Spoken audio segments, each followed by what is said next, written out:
So today we are joined by Brian Egleston, and he is an associate research professor and biostatistician at the Fox Chase Cancer Center in Philadephia, US. The center is part of the Temple University Health System, and he has published papers in both methodological literature as well as substantial literature in leading medical journals, including the New England Journal of Medicine. He is actively involved in a number of behavioral clinical trials and has experience in accounting for missing data in such a clinical context. He is specifically trained in statistical field of causal inference and has many publications related to the methods for analysis of observational data when confounded by comorbidities or other variables of concern. More recently, he has become involved in examining statistical properties of natural language processing algorithms. And today he'll be presenting his work using principal stratification based on latent survival models to predict who might be helped or harmed by aggressive treatment options for localized kidney cancer. Thank you so much, Brian. Take it away.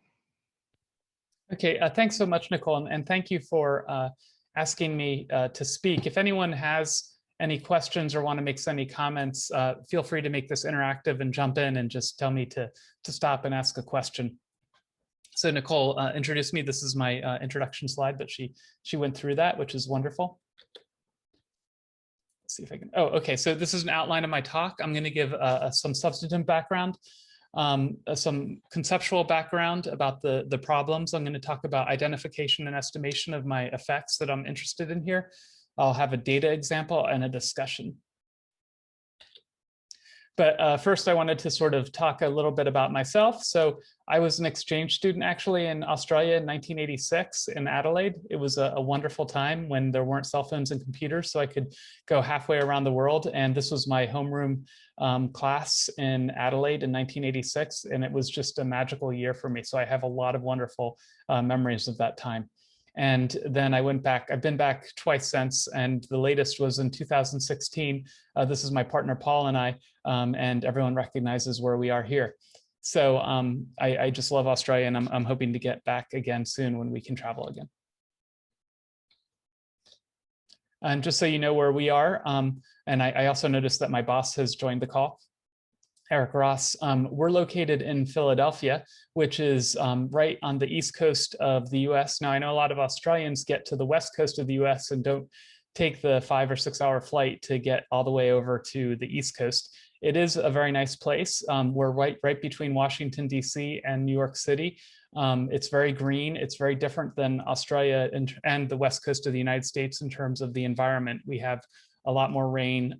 Just our forests are very green in the summer, at least. They're dead in the winter, but in the summer they're very green. And so it looks very different than Australia does. And one nice thing also I would suggest, and I've told Australians to do this who've done this, is if you come visit, you should also try to go to Quebec, which is the closest part of Canada to Philadephia. And it's the French-speaking part of Canada. So it really is very different from the rest of the English-speaking Canada and the US. And it really is a mixture of sort of, if you mixed the United States, Australia, and France together, you would get Quebec. And that's really what it feels like. So that's where I am.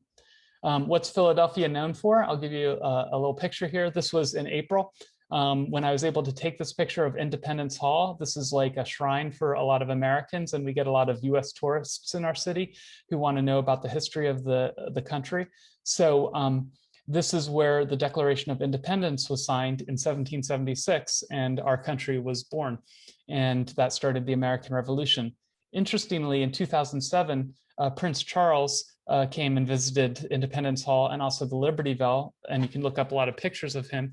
And that was very surprising for me and many of us, because if you've ever been here, there's a lot of statues and parks, and everything around it is very anti-monarchy. It's very anti-monarchist, and all these anti-monarchist sayings. And so it was very interesting that Prince Charles, it's been so long now that our countries are so close to each other, Britain and the US, that so much of this has been forgotten and forgiven. That now we're best buddies with the British. So just a little, because everyone thinks about COVID-19, what's the status of COVID-19 in our state? So our state has 12.8 million people. There's been almost 1 million COVID-19 cases and almost 25,000 deaths as of yesterday. Yesterday there were 3,000 cases reported, which was quite a few, but it's down from the 10,000 a day that were reported in December and January. So that's good, but the trend is rising, which is bad. What's good is that 27% of Pennsylvanians have been vaccinated. I've been vaccinated. I've gotten both Moderna vaccines. My partner has gotten 1 shot of Pfizer, and everyone at our cancer center has gotten vaccinated. We all got vaccinated in January and February, so we all got vaccinated at the same time. But unfortunately, a lot of young people who like to spread COVID and have big parties do not seem to be vaccinated yet, and that's probably why cases are rising. We have a lower vaccination rate than the UK, but the US is not delaying second shots, so more people in the US are fully vaccinated compared to the UK. So even though I'm vaccinated, and a lot of people, just pretty much almost anyone over 50 now is vaccinated that I know, we still feel uncomfortable going out because of these rising cases. So we don't know what's going to happen. So it will probably be a couple more months before this all sorts of plays out and levels out. And we're still working at home, and we've had face mask directives since March of 2020. Okay, getting to the kidney cancer part of this. So the substantive background of my presentation is the effectiveness of surgery is unclear for some types of kidney cancer. So kidney cancer, like prostate cancer, is low risk, and kidney cancers tend to be slow-growing tumors. Some clinicians believe that not all patients need to be treated surgically. Some can be followed by active surveillance. So there's an increasing number of tumors that are being detected incidentally due to MRIs, CAT scans, and PET scans for other conditions. And many tumors today that are detected because people, get in a car crash and then they have an MRI, and actually, this kind of happened to my brother-in-law. Like, they uncovered these kidney tumors that might never have been detected previously. He had a very similar situation. These small tumors are found, and then the question is, do they need to be treated or not? So treatment for kidney cancer is non-trivial. It's the partial or complete removal of the kidney. And you have these slow-growing small tumors, and taking a kidney out can cause all these problems. So should someone have treatment or not, or which is the lesser of two evils? So still, it's important to differentiate those who can defer treatment and those who need immediate treatment. In examining kidney cancer outcomes for 1,600 or so patients, Russo and colleagues found that 1% had local recurrence and 10% had developed distant metastases. So there still is some risk to these smaller tumors. Also, there's been research, Crispin and colleagues found that some tumors shrink by 1.4 centimeters a year and others grow. And sometimes the absolute tumor change is, the shrinkage is quite dramatic, like 20 cubic centimeters per year compared to 431 centimeter, maximum growth that they saw, cubic centimeter growth that they saw per year. So it's really important to differentiate which of these tumors is going to shrink and be low risk and which is going to grow and be bad.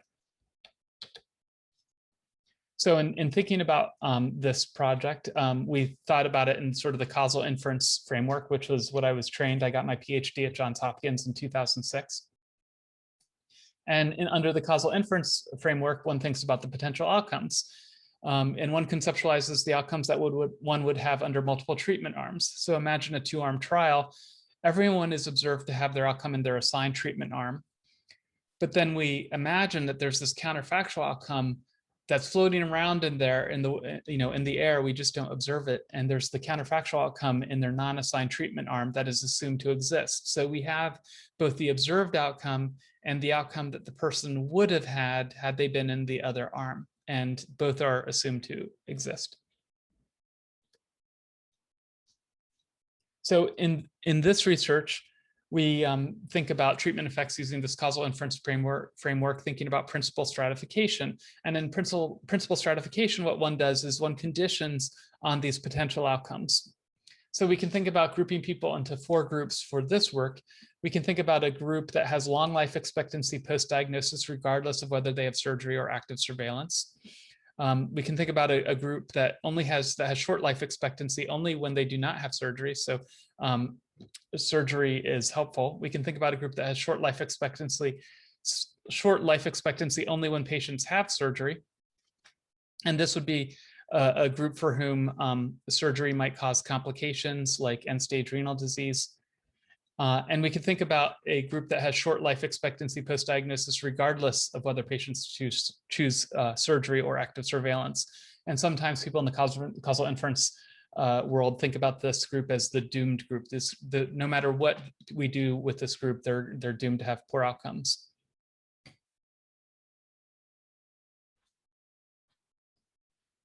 So thinking about this in another way to sort of show how principal stratification works, we can sort of think about the 8 groups. We have our 4 groups based on the outcomes people would have without surgery and surgery. And we sort of have 8 expected, survival outcomes. And we can imagine if everyone either has 15 years of life expectancy or 5 years.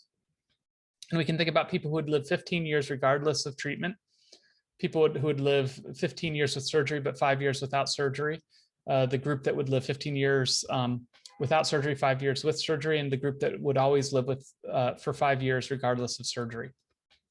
But this is what we want to estimate, and this is what we would like to see, because it would be nice to be able to map all of these for people.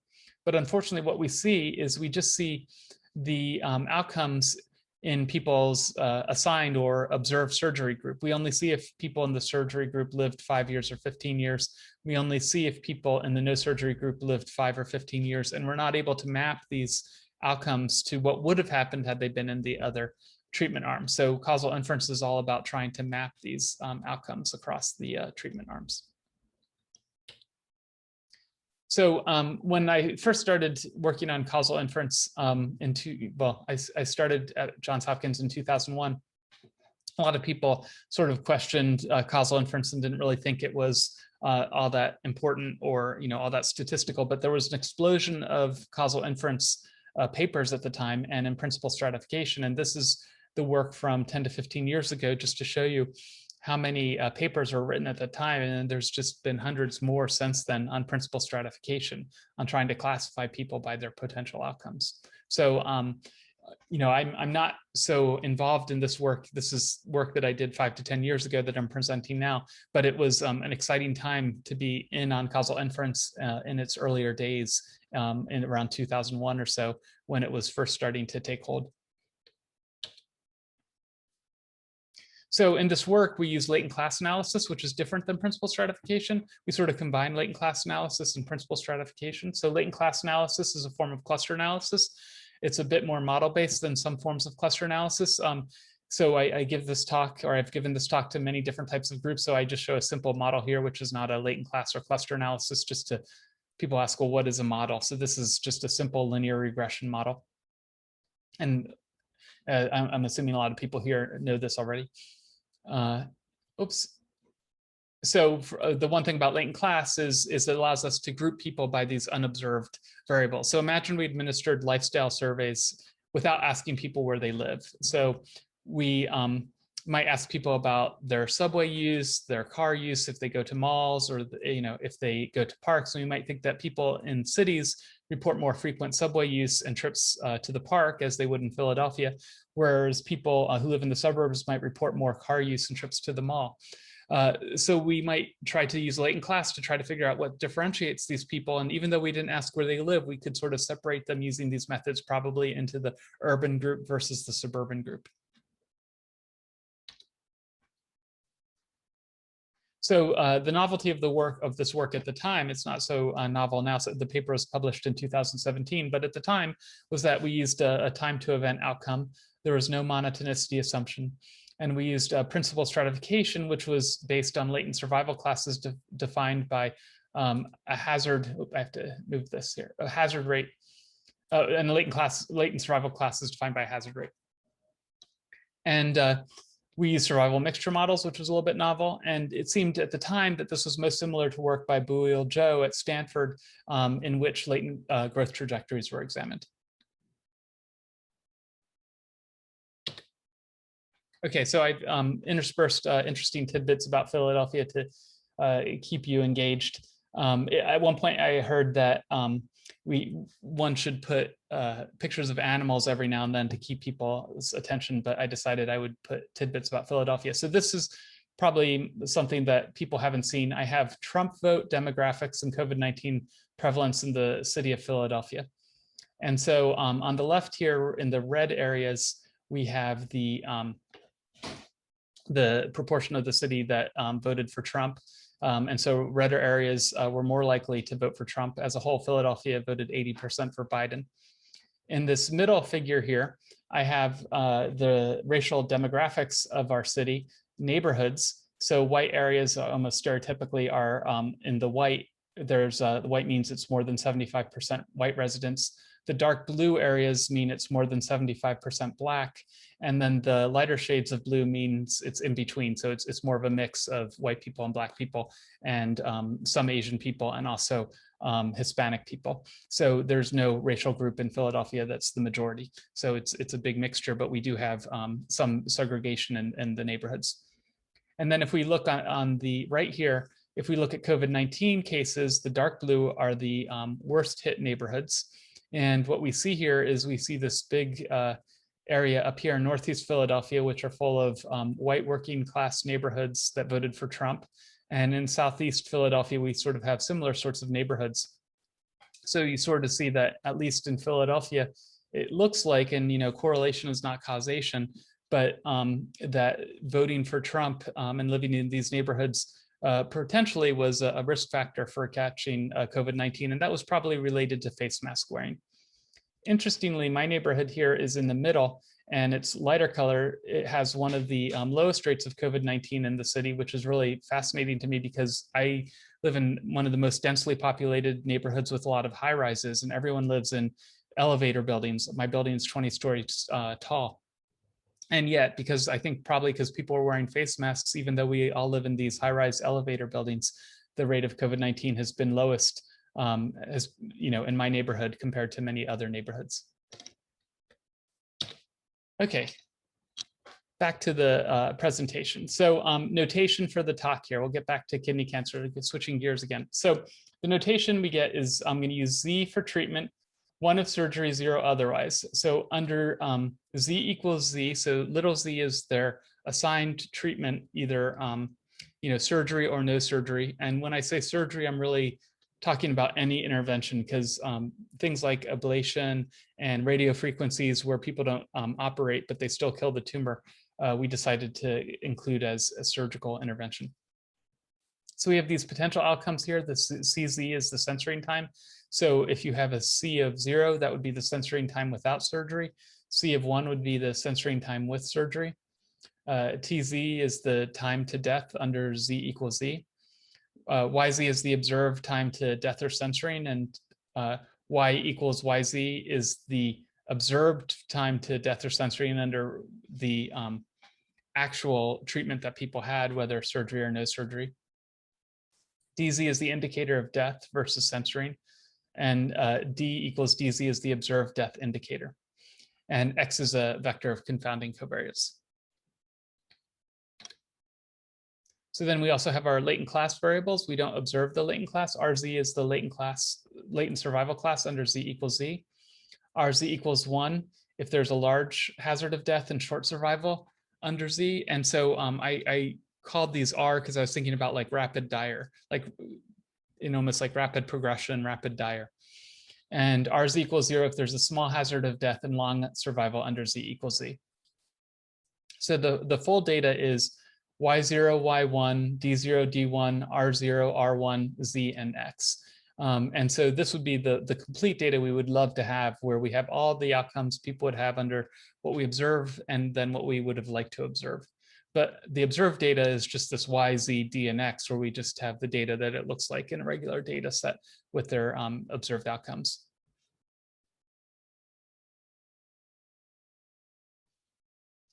So it's always important in causal inference to think about our estimand. For purposes of this presentation, the causal estimands will be for R in 0 or 1. We have the, so TZ here is survival time, and RZ is the latent survival class. We have the expected survival time in the group that's conditioning on this group defined by the latent class that they're in, if they're a rapid dire or not a rapid dire in both the non-surgery and the surgery group. So we have this marginal expectation, and then we also have the expectation conditional on their covariates. And so it's pretty easy for me to generalize this to the median or the hazard and estimate hazard ratios, but I kind of like the mean. And also because I provide standard errors, the mean of the standard errors is a little bit easier to estimate than for the median. So it's sort of, people like to talk about average survival. So for purposes of my paper, I estimated mean survival. So are there any questions about any of this?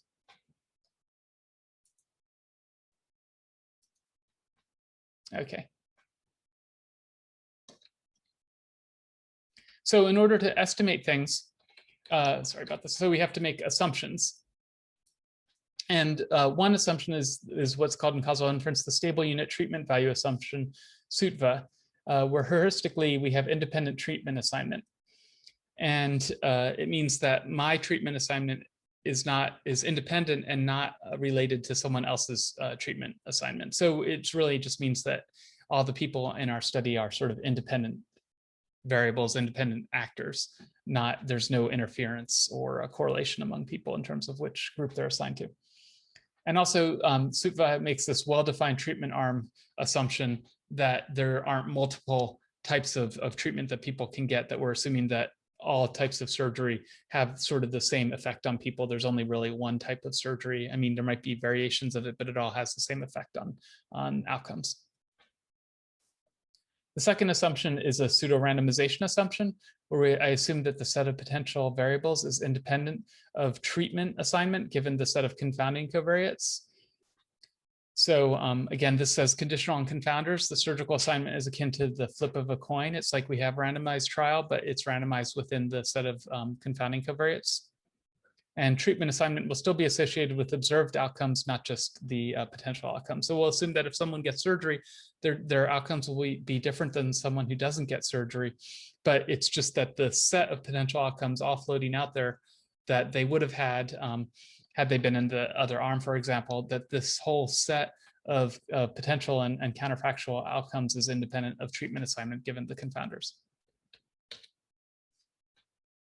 I assume a sensitivity analysis parameter here, tau, which is an odds ratio. And what this does is, this is my third assumption, it links the two latent class potential outcomes by an odds ratio. Because we need assumptions like this in causal inference, because we never see the outcomes that people have both with surgery and without surgery.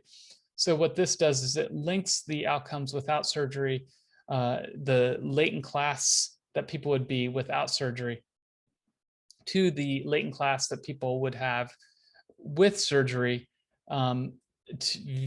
by this odds ratio. And we have it's the probability of being a rapid dyer in the surgical group given being a rapid dyer in the no surgical group over the odds of being a rapid dyer in the surgical group being a slow dyer in the non-surgical group.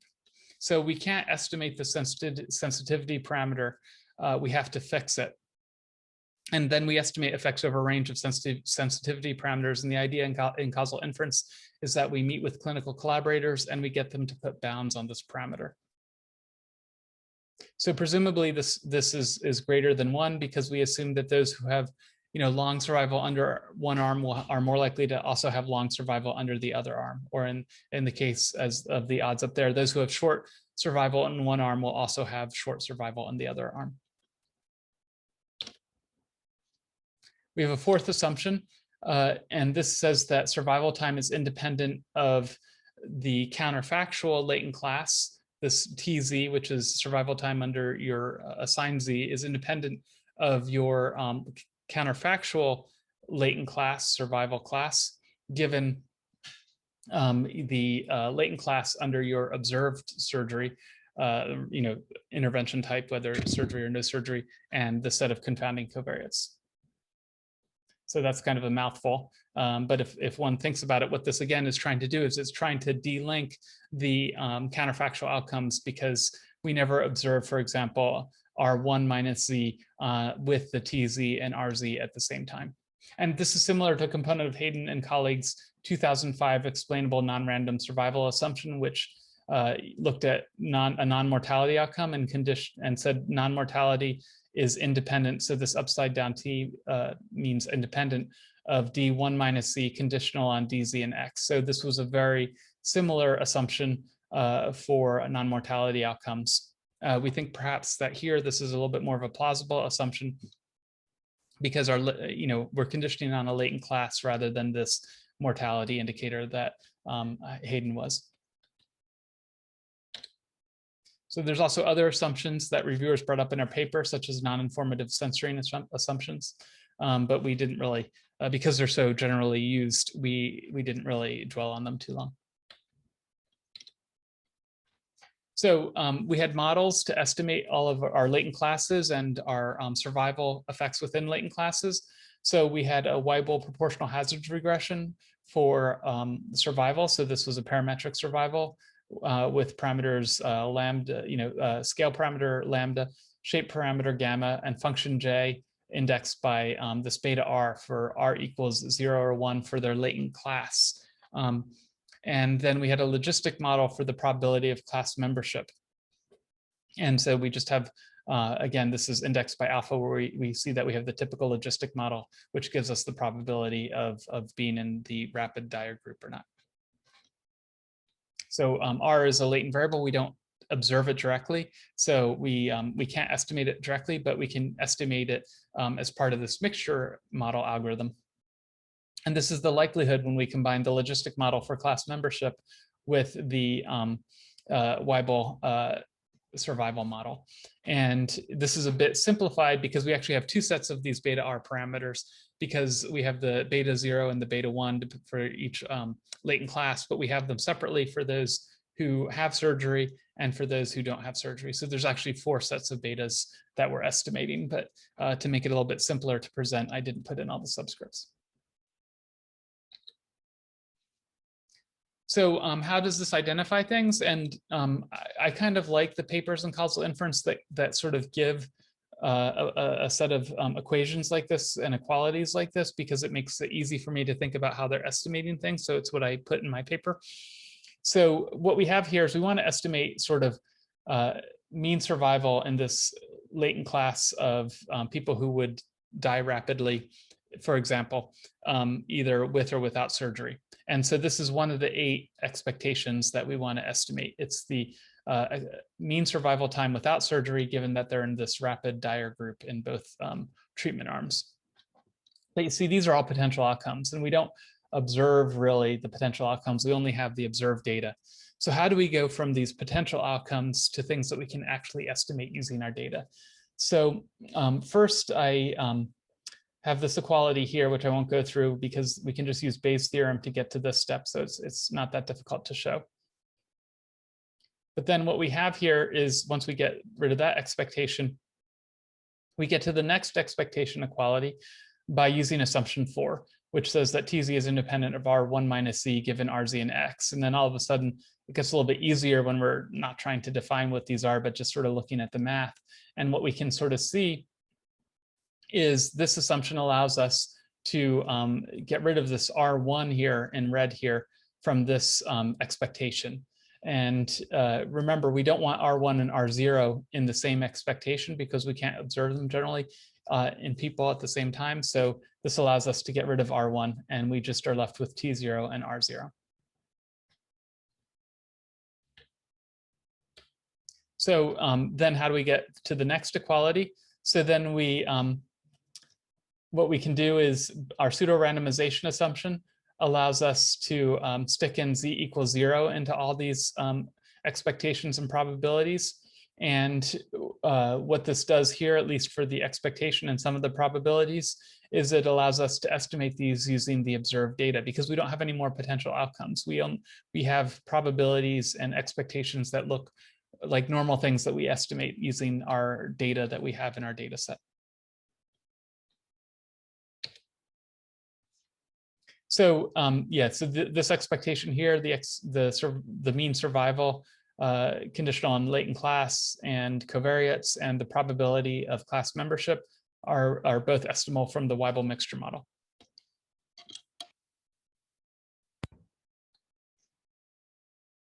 And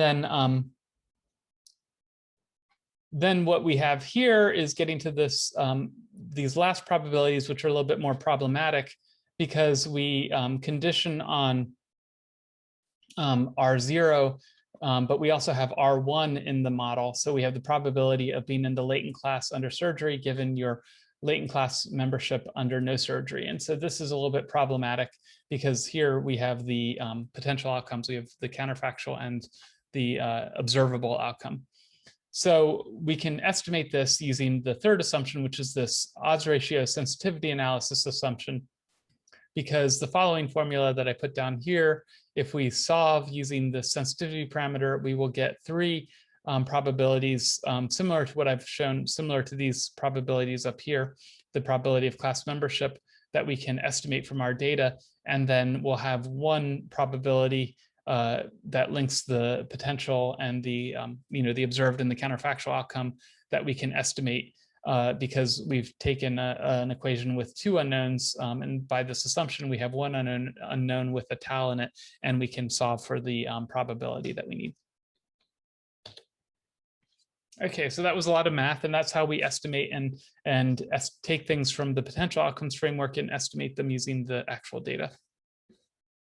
So now that I know that you're not allowed to leave Australia at the moment, and in the US, we are totally allowed to leave and do whatever we want, but no country will have us, so we're stuck here as well. So this is some pictures of my city and state to show you what it's like here. So this is a park in Pennsylvania. The Sylvania in Pennsylvania stands for forest. And so our state is known for very dense forests in the summer. One nice thing about the forests here is that as opposed to the Australian forests is because they're not evergreen, like they die off in the winter, that between April and June, there's enough sunlight that reaches the ground that there's dense vegetation at the ground before the tree leaves create a canopy that blocks out the sunlight. So we have dense vegetation both in the trees and also on the ground, and it's hard to walk through our forests unless there's a path that's cut through in the summer. In the winter, they're all dead and you can do whatever you want, but in the summer, they're very dense, which is very pretty. This is what the city looks like. This was taken from the bridge that goes to New Jersey. I took this in November, right before our Thanksgiving holiday. I've been running over 50 kilometers a week because there's really nothing else to do. So, but I had to stop running across the bridge because at some point the state and also my employer told us that we weren't allowed to leave the state. So I couldn't run over the bridge to the state across the river. This is what our city, I don't know if Sydney looked like this too, this in the bottom left here, but we didn't have indoor dining for much of the year. It was very infrequent that they would allow just a few people to eat indoors. So the city turned into a big street festival for much of the year. And we had a lot of outdoor dining. And Paul and I never went to eat in any place like this because we were too scared to go. But if you ever wonder why the US had such high COVID-19 rates, I mean, look at it, everyone just all crammed together. But it was outdoor dining and it was a very pleasant time. And we also were allowed to eat outdoors, not indoors through our winter from December through February. But this is a picture from my apartment on the 18th floor. And you can imagine when it's snowing like this, eating outdoors was not such a pleasant experience. So it really wasn't really an option for many people. So that was our life. So back to the talk and now thinking about our data example. So we have a data example using surveillance, epidemiology, and end results data, which is a National Cancer Institute database with long-term follow-up on 14% of the US population, and more recently covers about 25% of our population. So your data can be linked to Medicare claims data to obtain information on comorbidities and treatments. Information in the claims data is limited to those comorbidities and procedures for which bills are generated, and we included people basically if they had fee-for-service Medicare, which means that they weren't in these things in the US called health maintenance organizations. So we actually, the providers would send bills to our government to pay. So we would have their full set of treatments that were billed for. And in the United States, Medicare only covers those who are 65 and over universally. There's some people under 65 who can get it if they're disabled. So we only included those who were over 66 years and older. And as for what happens with healthcare for those of us under 65, it's just way too complicated to talk about.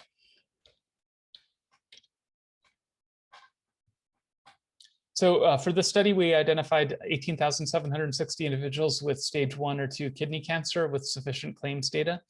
They were diagnosed from 1995 to 2009 with follow-up claims through 2010.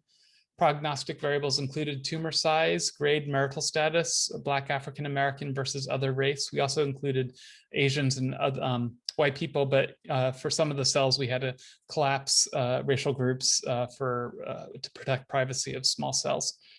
We controlled for sex and pre-diagnosis Charlson and the Lichthauser comorbidity scores, which are indices which indicate how many conditions people have in addition to their kidney cancer diagnosis.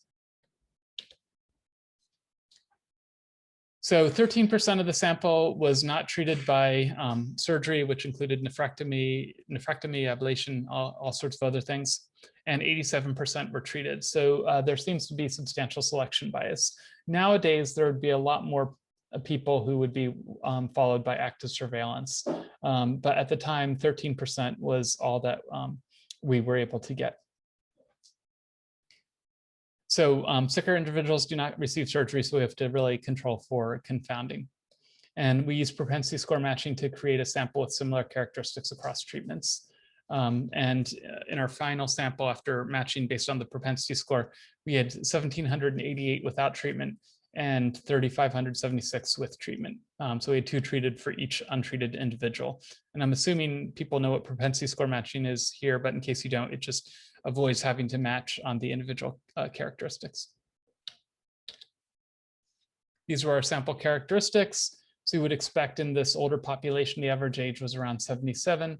And really the purpose of this table is just to demonstrate that we were pretty much able to reduce confounding, and the characteristics between treatment arms were pretty comparable. So this was the observed survival. This was an earlier slide I had. I didn't calculate this for the final sample. In doing this analysis, we always find 1 or 2 people that we realize should have been excluded for whatever reason, and that happened a few times in our revisions for the Journal of the American Statistical Association. But this was pretty much the final sample, except for a few people. And here we can really see that the solid line is those who did not have surgery, that those who did not have surgery had much worse outcomes than those who had surgery. So even though in our observed survival, we see that those who did not have surgery had much worse outcomes, of course, we want to estimate effects within each of these principal strata of interest. So for each person, we estimated the life expectancy given their latent class, and we estimated their probability of latent class membership given their counterfactual latent class and covariates here. And so we have all these probabilities that we estimated using our Weibull mixture model that I showed you previously. Once we got the estimates for each person, then really to calculate our mean life expectancy within each principal strata, we just averaged these expectations and probabilities in the numerator and the denominator. When we think back to how I identified it, we just in terms of these, after using Bayes' theorem, we just took the averages for the numerator and the averages for the denominator, and that became our expected life expectancy.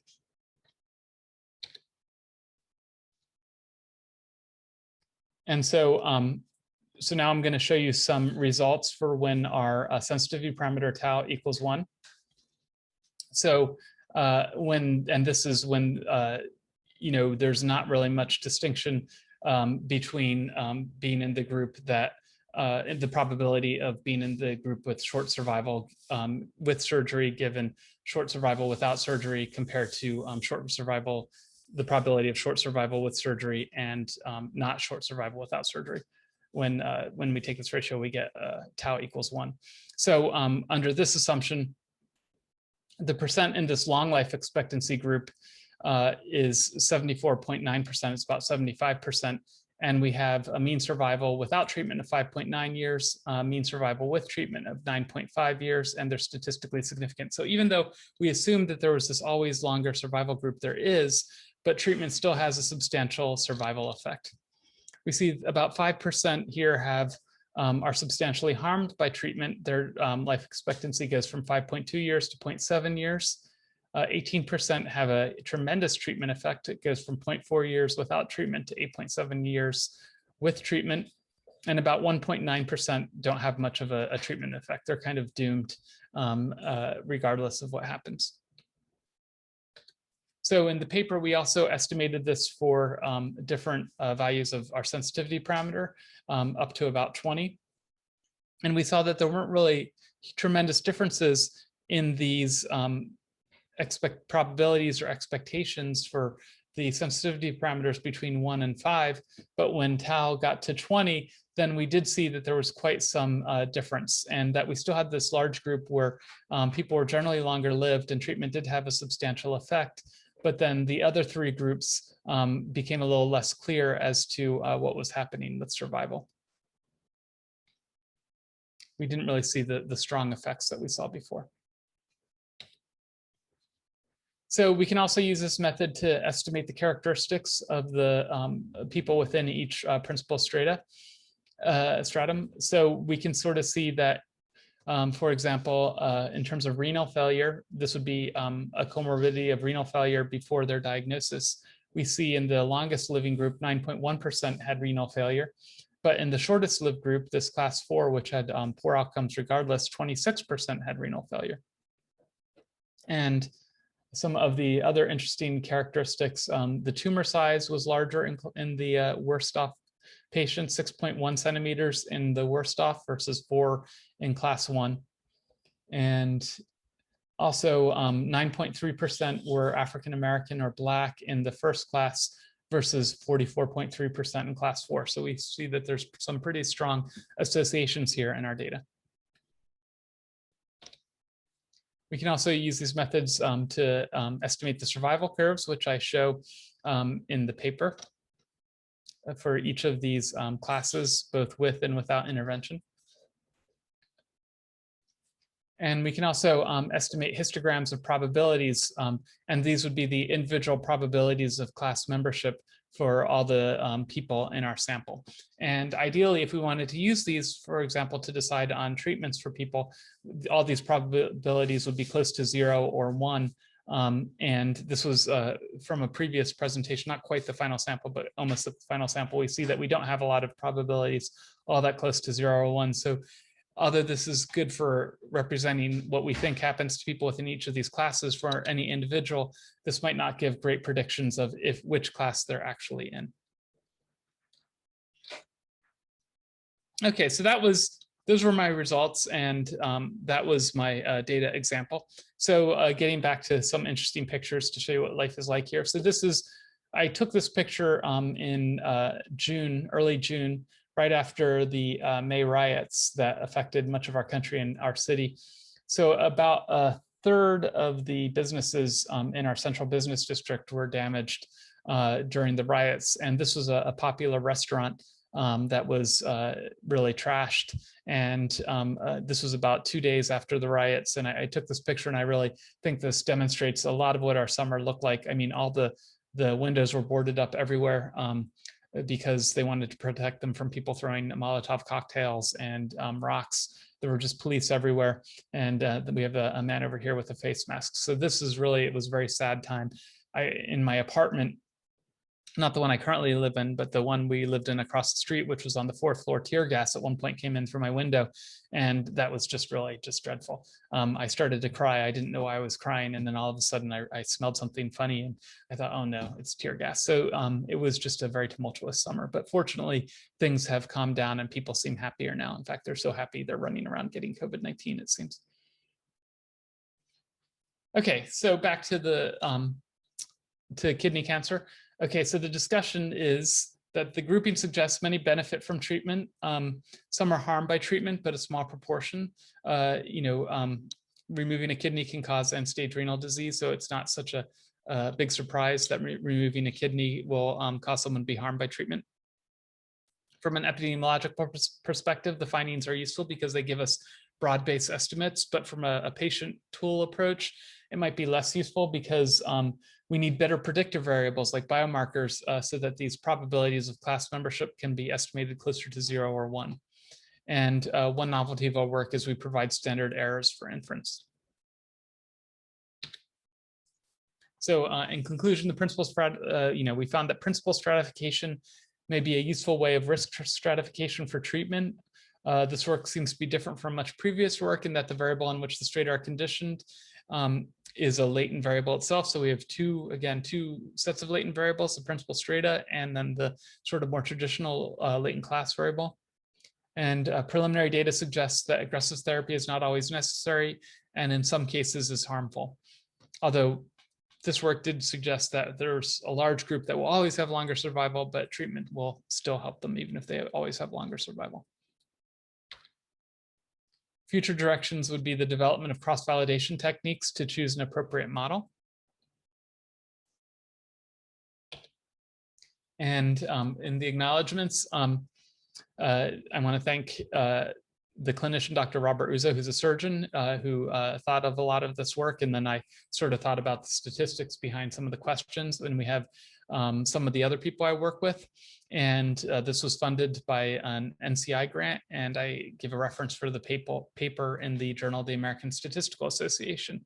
And now I'm talking to a group in Australia, which is wonderful. So you notice that I was able to get some of this funded. If anyone would like to try to collaborate on a U.S. National Cancer Institute grant to continue this work, perhaps looking at a sample in the United States and a sample in Australia, I think that would be very exciting, particularly if we could think about getting a sample in Australia that might have similar demographic characteristics to a sample in the United States. I think that would be highly of interest to a lot of our funders because there's an increasing interest in health disparities research in the United States for many reasons. And I think if we could think about looking at health disparities across countries, that would be, and with respect to something like kidney cancer, that would be a very compelling application if people are interested in collaborating. So that is my talk. And thank you for asking me to talk.